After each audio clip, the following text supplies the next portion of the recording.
Hines.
Of the Southington Planning and Zoning Commission for Tuesday, January 16, 2024 to order.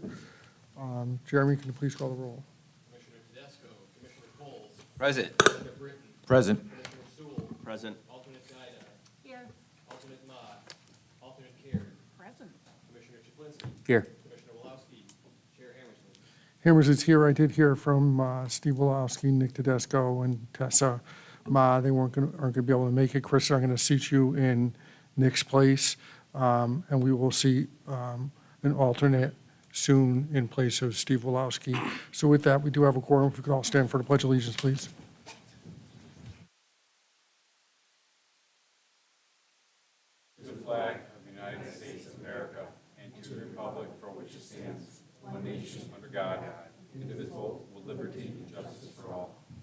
All remain standing for a moment of silent reflection.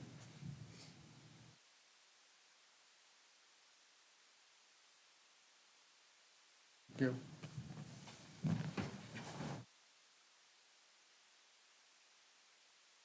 Item number 6, an appointment of an alternate, Jamie Sewell. I think I have a motion coming from you, yeah? Yes. I would like to nominate Joe Salmeri. Joe has served this great state of Connecticut for over 20 years as a sergeant with the Connecticut State Police. I've known Joe during this duration, and I think he's making a great addition to this board. Thanks, Jamie. Do we have a second? I'll second that. Commissioner Britton with a second. All those in favor? Aye. Any opposed? Motion carries. Joe? Meet Alex. Alex is going to swear you in.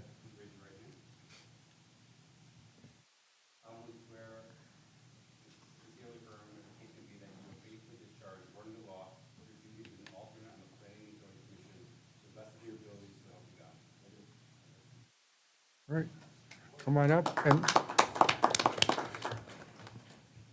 see Joe in place of Commissioner Wolowski. All right. Looking for a motion to approve the minutes from the regular meeting, our last meeting on January 2nd, 2024. Make a motion to approve the minutes. Motion from Commissioner Coles. Do we have a second? Second. Commissioner Chaplinsky with a second. All those in favor? Aye. Any opposed? Motion carries. Commissioner discussion. Anything from any commissioners? Any subcommittees? Commissioner Hammersley, Chair. Yeah, Do we have a representative for the POCD from our commission? We run the POCD. We haven't set up what that committee is going to look like. I have heard from a number of members expressing interest in wanting to be a part of that, but I haven't established that yet. Okay. Okay? If the line comes to it, I'll be happy to help. Okay. You'll be involved. Don't worry Thank about you. it. I just said get voluntold. Yeah, well, you ran for the seat, so you're going to do it, so. Any other comments from members of the commission? No? Okay.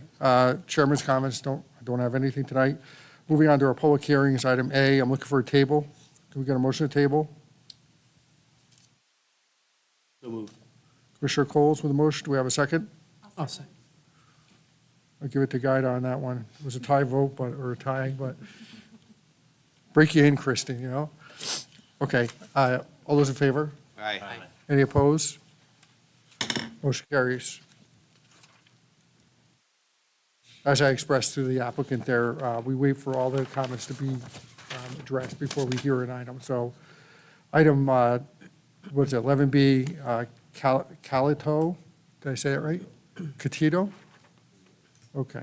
Development Group LLC, special permit application to construct a 12,670 square foot automotive repair facility with associated parking, property located at 1300 South Main Street, zoned in business zone, SPU 693. Commissioner Judas, the floor is yours, sir. Or, I elevated you there, Steve. Okay, I got to organize this space. Oop. Sorry about that. Thank you, Mr. Chairman. If you can give me 1 second, I'll pull up our plans.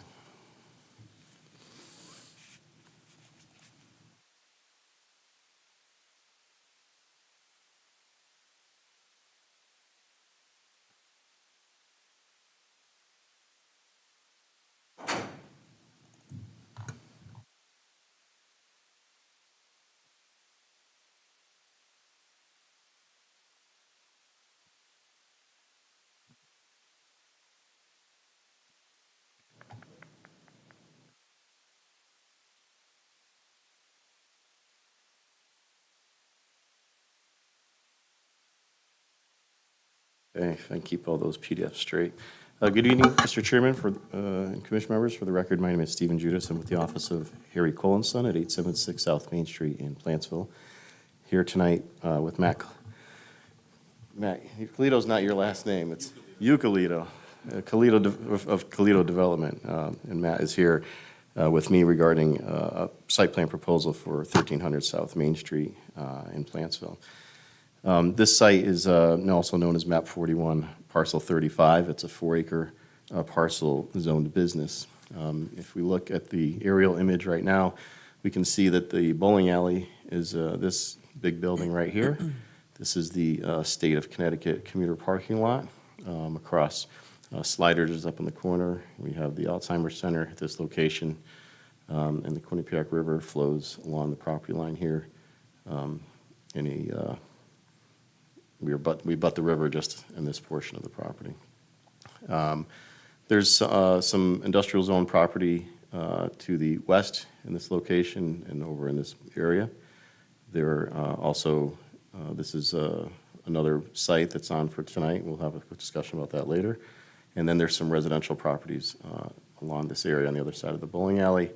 This property is vacant. There's a house here. I'm not sure of the use of that. There appears to be some sort of business use happening in the backside of that property, but I don't know exactly what it is. And as I mentioned, the Alzheimer's Center to the northeast of the property. And South Main Street, Route 10, basically runs this location. So I'm sure everyone's pretty familiar with where we are on this site. This property actually has been the subject of multiple site plans. My office has been involved. This is the third one that we've come and presented before this commission. Originally, prior to our involvement, there was an outdoor sports facility proposed. If anyone knows the history of this site, there used to be a house on it, and I believe the Elk Club used to do a haunted house at Halloween. At some point, there was a site plan that came in for outdoor sports fields, for like deck hockey and things like that, and that never went anywhere. My office came in with a dog and cat kennel and daycare facility, which is one of the site plans that I have here in my pile. Or did I bring that one? maybe I didn't bring that one. But, and then most recently, we had proposed a truck wash. There was a 100 by 200 square foot building, and that was a truck wash that we had proposed. That was this plan here that was presented before the commission, and we went before the state for Department of Transportation work in South Main Street, and ultimately it was approved, but they never found any traction on that. At some point, Matt's group got involved in the property and decided to get involved, and we are here with our proposal today, which is a 12,670 square foot auto body repair facility. As you can see from the proposed plan that we're presenting, our footprint is much smaller than what had been previously proposed. Our pavement's smaller, and our area of just clearing and work has been reduced due to the nature of our proposed activity. The site, it's hard to tell, but it's a relatively flat piece of property. It has been cleared at times, and then it's been overgrown and cleared and overgrown. But generally, the topography is relatively flat. It does drop off in the back. This is the limit of a wetland that is associated with the Quinnipiac River. And then there is a flood zone that runs through the property in this vicinity here, 100-year flood elevation. Our proposal for this site is to construct, as I mentioned, 12,000 square foot facility with 44 parking spaces and vehicular traffic circulation areas around the property. We're not proposing any impacts to wetlands or upland review areas. We have gone before the Wetland Commission with this proposal, and they have granted us a favorable vote and favorable recommendation on our floodplain filling. Tonight, we're here in front of you for a couple different applications. We have a special permit application due to the use. We have a site plan application for just the construction of the facility, and we also have a floodplain filling and excavation application that is part of this process. The floodplain filling is probably the toughest thing that we've had to deal with on this property with each development that we've proposed. The flood zone does kind of come in right through this area, so this area is prone to flooding, but the flood depth is very shallow. We were proposing, our application is actually proposing to create a little mound in the area where the building is. Your regulations require the building to be 1 foot, finished floor, 1 foot above the 100-year flood elevation. So that's how this site is designed, with the building elevated 1 foot above the 100-year flood elevation. And then in order to compensate for that change in floodplain filling, there's excavation being done around the site and around in the back of the area. And this is what we call mitigating the flood filling. Whenever we're going to fill flood zone, we want to mitigate it and create more compensation for the area that we're filling. And this helps with downstream flooding, keeps any negative impacts from our development. It's part of your regulations to meet those requirements, and it's something that happens quite often around town in these areas near the Quinnipiac River. So our floodplain elevation in this area is 128.5. Our floor elevation is 129.5. There's about 3.35 acres of floodplain on site, and we are proposing to fill 262 cubic yards, and our compensation would be 374 cubic yards. So you can see that we're more than compensating for the area of the filling, and this will help any flood issues that we have in the area. Creating more compensation just helps the flood zone throughout this area. And as I mentioned, the Conservation Commission does review our flood zone application. They do not vote on it. It's up to this commission. However, they do give either a negative or a favorable review, and the Conservation Commission did grant a favorable review for this application as part of their review of the site. Soils on site are kind of Hereford sandy loam. They're well-drained soils. We have a stormwater collection system that generally consists of a few structures, catch basins and pipes, but we basically have areas of sheet runoff and infiltration proposed. We have detention areas in this location. We have a large area in the back, And then we have some other areas, low areas, we're proposing some infiltration and ponding with infiltration trenches and so on to promote basically infiltration of our stormwater. That's basically the direction the state of Connecticut is pushing us. And this site, because it's flat, gives us that opportunity to incorporate those LID features, the low-impact development features, into the property. Also, we have a stormwater infiltration trench around the perimeter of the catch basin, and this is our first treatment of runoff. It gets into that storm infiltration trench, infiltrates into the water, into the ground as preferred, and then would discharge into, any overflow would discharge into those low-lying excavated detention areas. Large basin we're proposing in this area consists of approximately 12,000 square feet of a storage area and groundwater recharge. All the impervious surfaces ultimately will end up in this large area. The basin has 4.5 times the required water quality volume as required by the DEP. So we're above and beyond what's required from a stormwater management perspective. We do meet the town's zero increase in peak runoff reduced rates from 5 through 100-year storm. And we don't anticipate any negative impacts from stormwater on this project. Part of our application includes a landscape plan.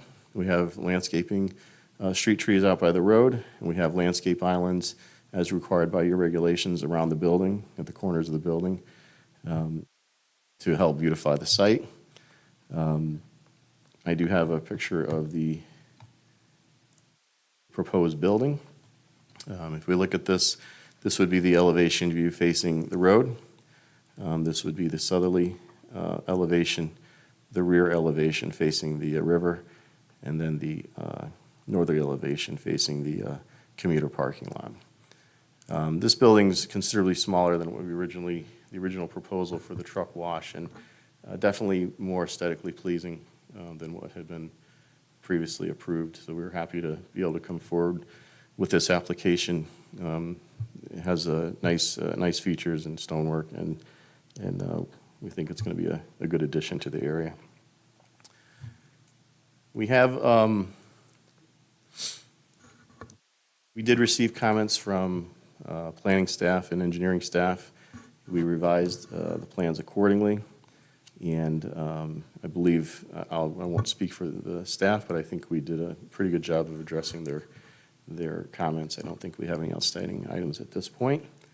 The site is also, I didn't mention previously, is serviced by public water and public sewers connected to South Main Street. One of the things that's unique about this site is that the existing driveway for the bowling alley is located in this location. That driveway is actually owned by this parcel, and the bowling alley has an easement over it.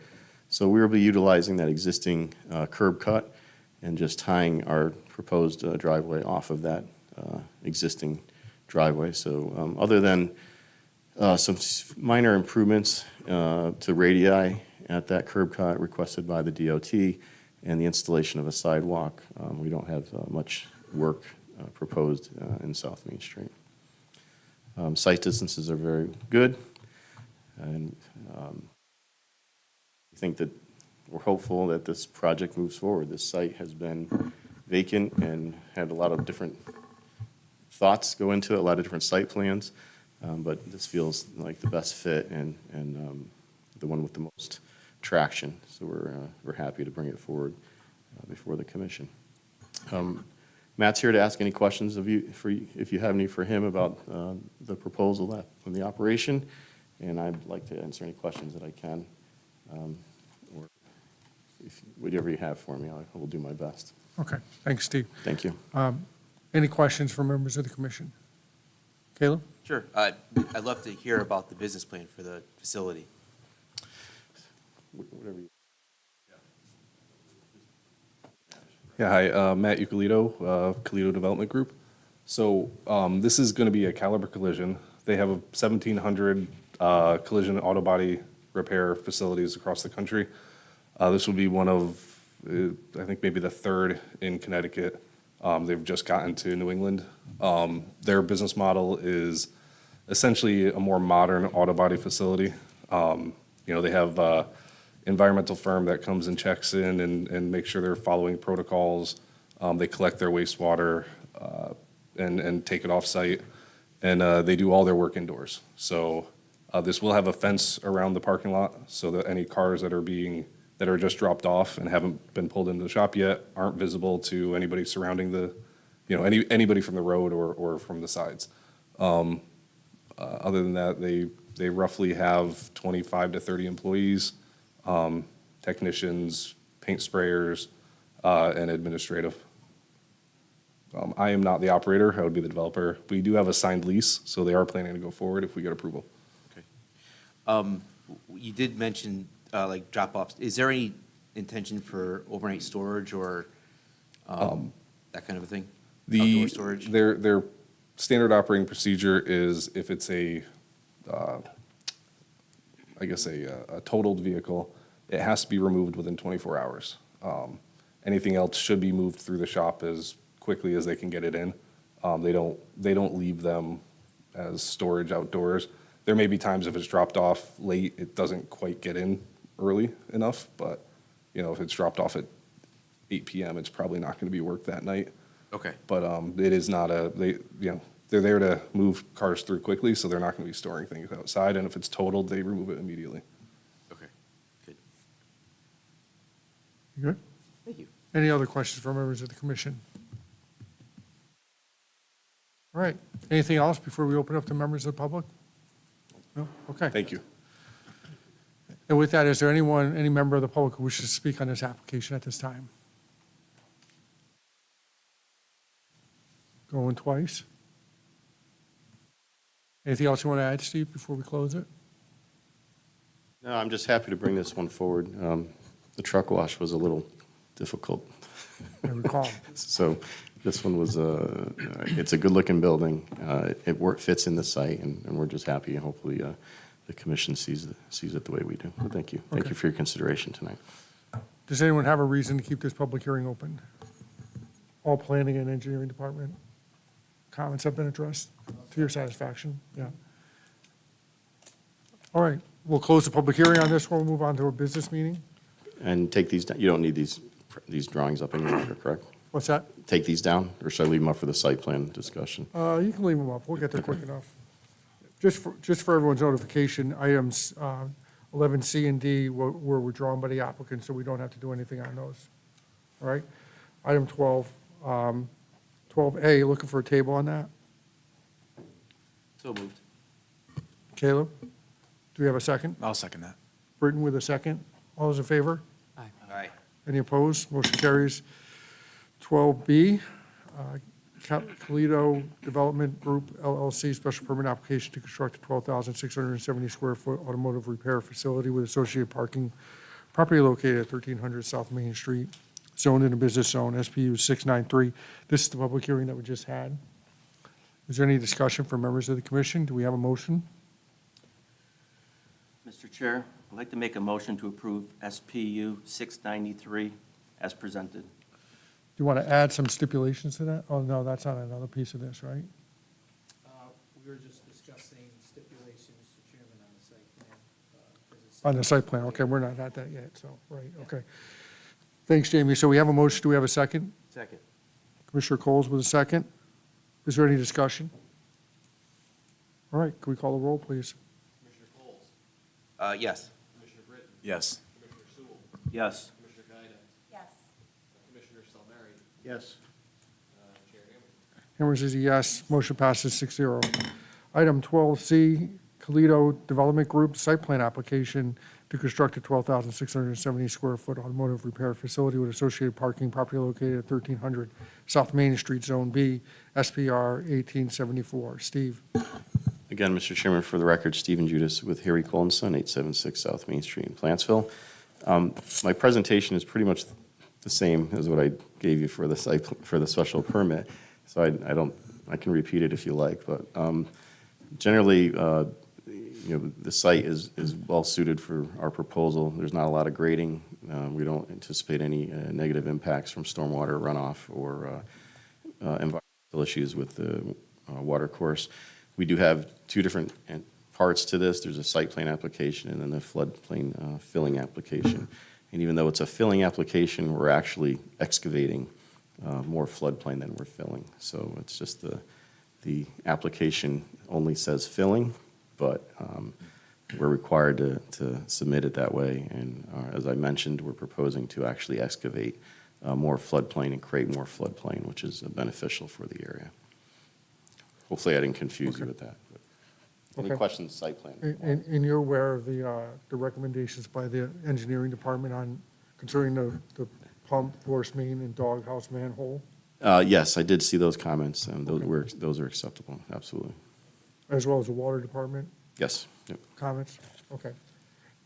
Okay, that's it? That's it, thank you for Any your questions from time and members of the consideration. commission? Rob? Mr. Hamsley, I'd just like to ask, I mean, we had a lot of rain this year. Has there been any flooding on the site? I don't believe so. What you'll see flooding is basically in the bowling alley parking lot is usually the first thing that happens. This site is elevated a little higher than that, and we haven't seen this area get inundated. When this site is done, the back area that I mentioned, you will see this area fill up with water on a more regular basis. That's intended to flood at lower storms. When we get a 100-year flood, there will be water that comes up along the edges of our parking lot and so on. So anticipating large storms, we'll move vehicles and things like that. But it's not uncommon for parking lots to be within a flood zone. Thank you. Good question, Rob. Any other questions? I think just following up on that, with the parking lot that abuts the back of the bowling alley, so there's no concerns there, especially at a higher elevation, that the water might run off down into the back and settle up against the back of the bowling alley? No, actually, that's not, the way it's designed, actually, this water comes out towards the back. Oh, that- so it yeah. goes toward, Yep. okay, got it. So that huge area back there is really where that water is going to settle eventually? Right, it's going to be out behind, and it'll be lower than the bowling alley, and actually Got it. probably lower than the parking lot in the bowling alley. So Makes sense, thank you. Okay. it's a good question. Any other questions from members of the commission? All right. Thank you. Okay, looking for a motion on this. There are some stipulations that we did, that are in the memo that we had today, so just, when you make a motion, if you want to include those, please, that would be probably the best idea.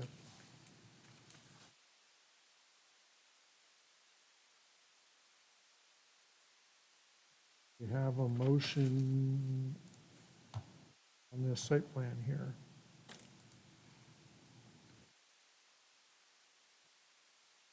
Anyone? I'll, Caleb, you're the veteran, so. I will. I just, I'll do it like this. I will make a motion to approve, where are we? SPU, No, SPR SPR, sorry, 1874. 1874. Let me start from the beginning because I want to get this one right. Go ahead. I'd like to make a motion to approve SPR 1874 and without having those in front of me, address the concerns of the staff. Not very clean, but I got you there. Does that work? Okay. Good job. Yeah, you winged it. Good for you. Do we have a second? Second. Yeah, got it. Okay. Sewell with a second. Any discussion? And just to be clear, those stipulations are that any and all requirements of the water department must be adhered to and reflected in the final plans, number one, and number two, that the final design of the pump, force main, and doghouse manhole be approved by the engineering department prior to the issuance of a sewer permit. Did we do that? I have it in front of me, so, yeah. Thanks for filling it in for the record. Okay, so we have a motion, it's been seconded, no discussion further discussion from members of the commission? Can we call the roll, please? Commissioner Coles? Yes. Commissioner Britton? Yes. Commissioner Sewell? Yes. Commissioner Gaida? Yes. Commissioner Salmieri? Yes. Chair Hammerstein? Hammer says a yes, 6-0, motion passes. And finally, item 12D, Toledo Development Group LLC, floodplain application seeking to disturb .42 acres of floodplain in association with the 12,670 square foot auto body repair facility and associated parking lot property located at 1300 South Main, zoned in a B, FF 275. You kind of Okay. went through it already, but we'll let you, if you want to add anything. I guess it's 3.3, Steve Judas, Harry Cole and Son, 3.35 acres of floodplain on site. Our proposal is to disturb .42 acres. We are filling 262 cubic yards of material, and we are excavating 374 yards. So we're going to have a net gain in flood storage on this site. And that's, whenever we do this, that's our goal. Okay.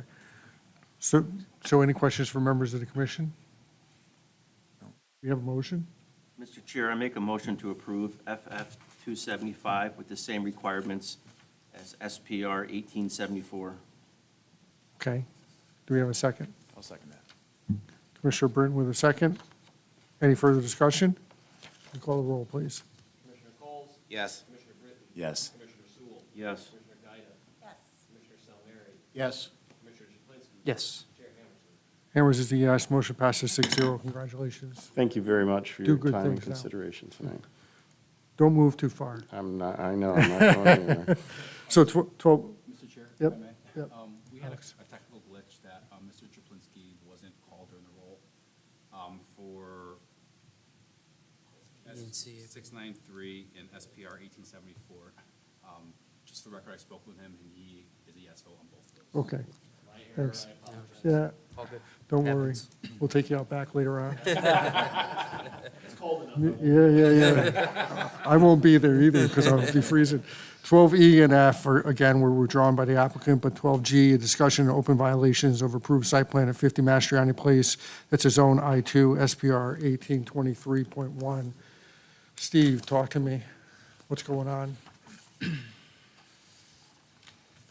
Mr. Chair, for the record, Stephen Judas, Harry Cole, 876 South Main, here on behalf of, not technically the applicant yet, but Mr. Florian is here with us.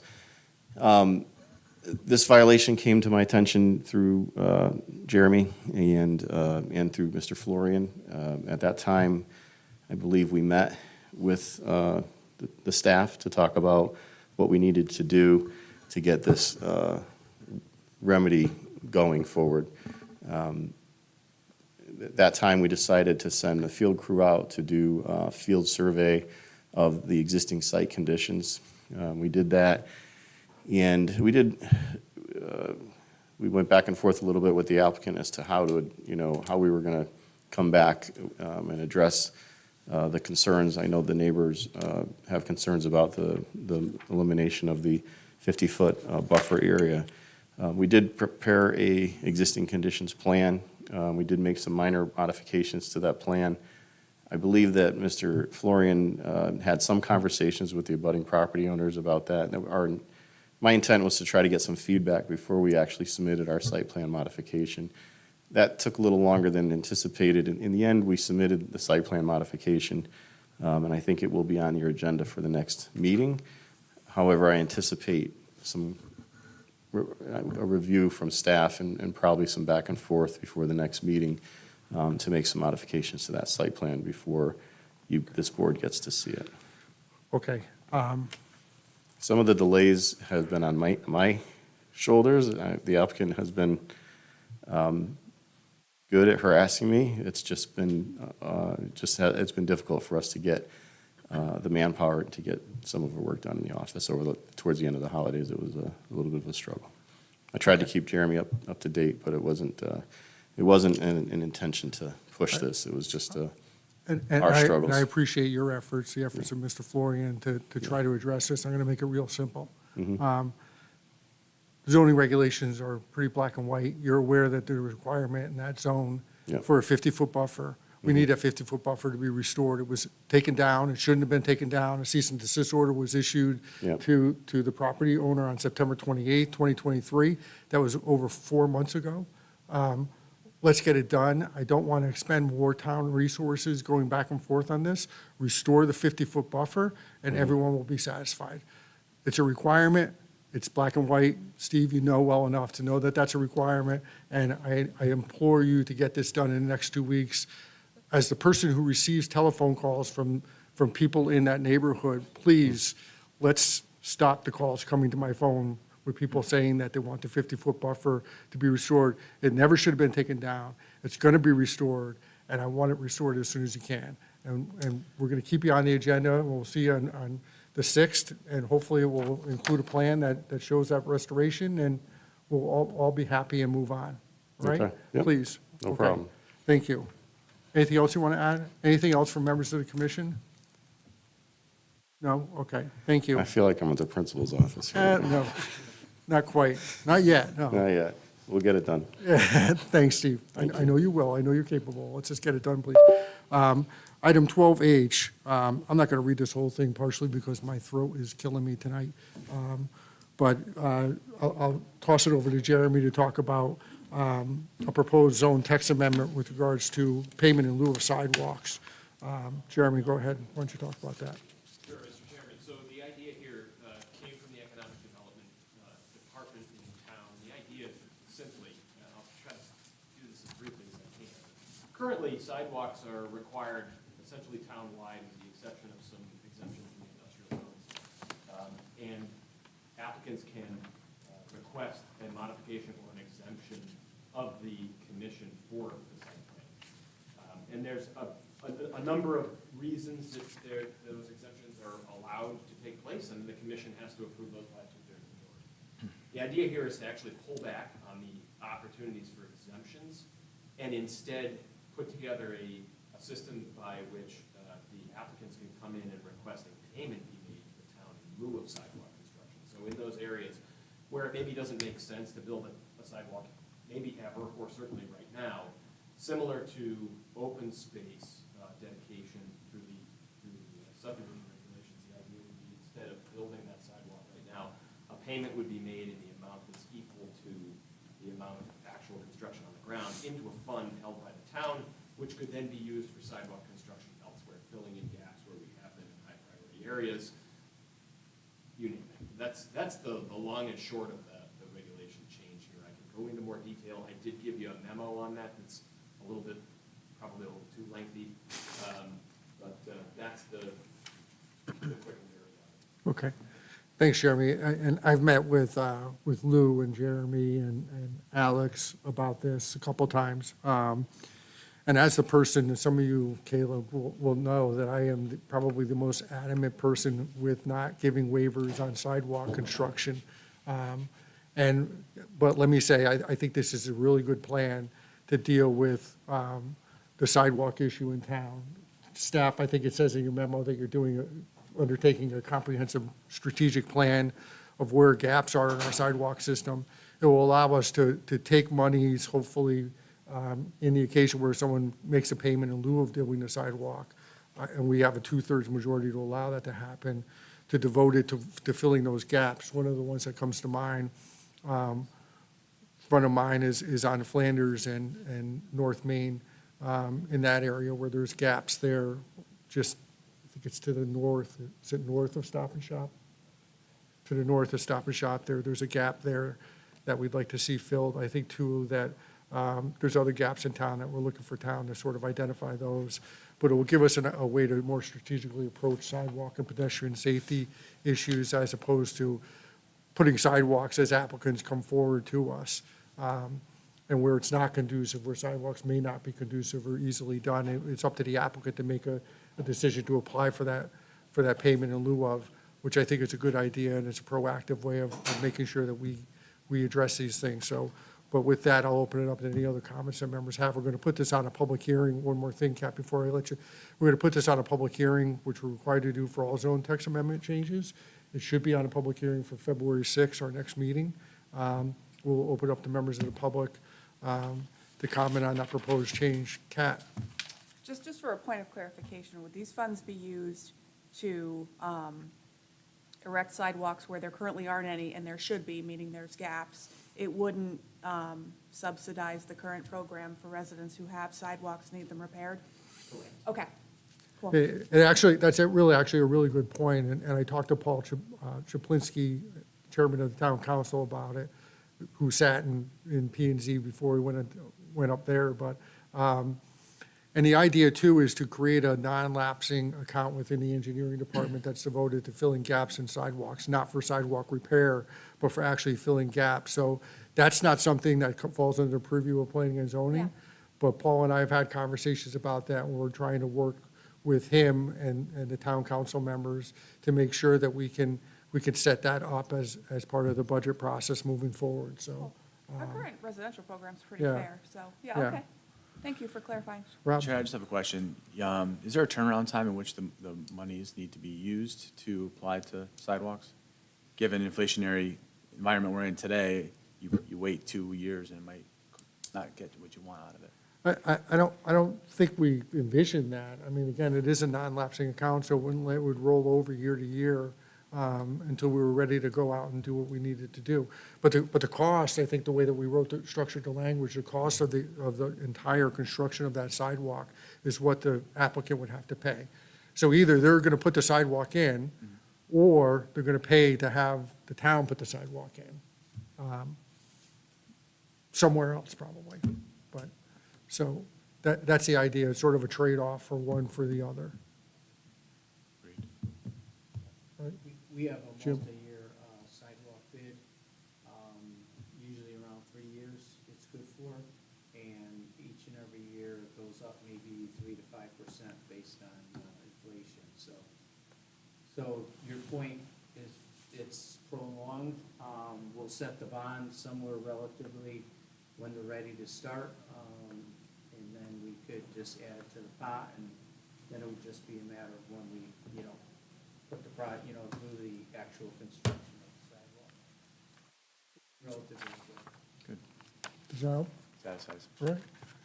Any, I have one quick question. yeah. So, so this is at the discretion purely of the applicant for this, right?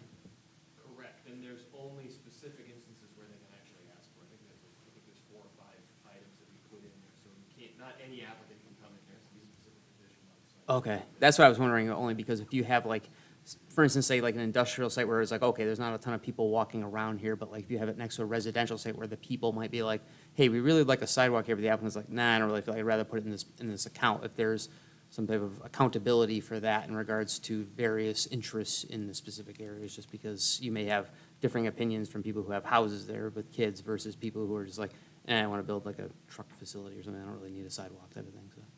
Right, and if they're, and one of the things that, and I don't have it in front of me, but we wrote a few different things in there for the commission to consider. Is there evidence of existing walking paths along the sides of the road where there are no sidewalks right now? That's something Got to it. think about.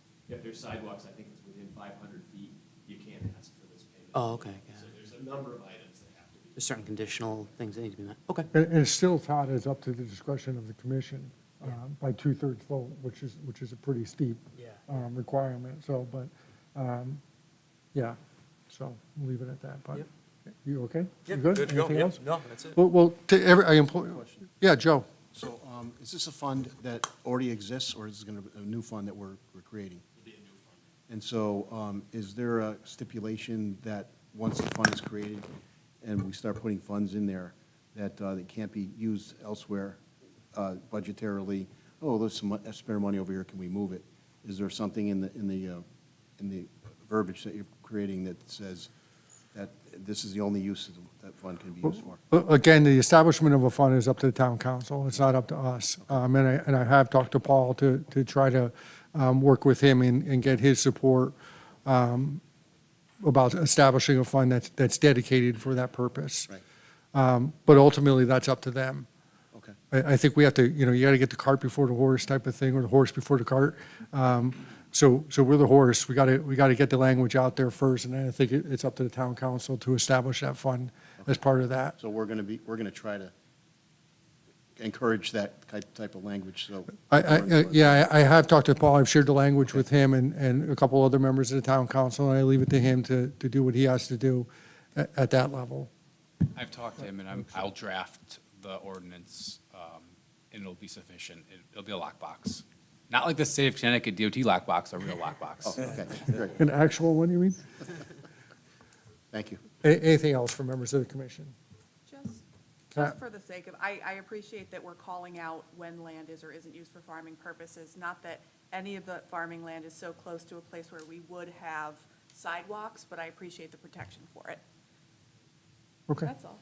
okay. We didn't have it there before. So I'll just encourage the members to take a look at that language and sort of come back on the 6th with any other questions that you might have. And again, we'll open it up to members of the public to feed us whatever their thoughts are at that time as well. And hopefully we can move this, in my opinion anyways, hopefully we can move this forward and get it done. So, but I appreciate everyone's comments. I think they were really good comments and thoughts and things that we had talked about over the last month or so when we were talking about this. So, but with that, we'll move on to the item 13, administrative items. Is there anything there, Jeremy? Nothing? Receipt of any new applications? Just the 50 Mastriani. We got that, right? Okay. Anything else from members of the commission before we look for a motion to adjourn? Look for a motion to adjourn. Motion to adjourn. Caleb, second. I'll second. Todd, second.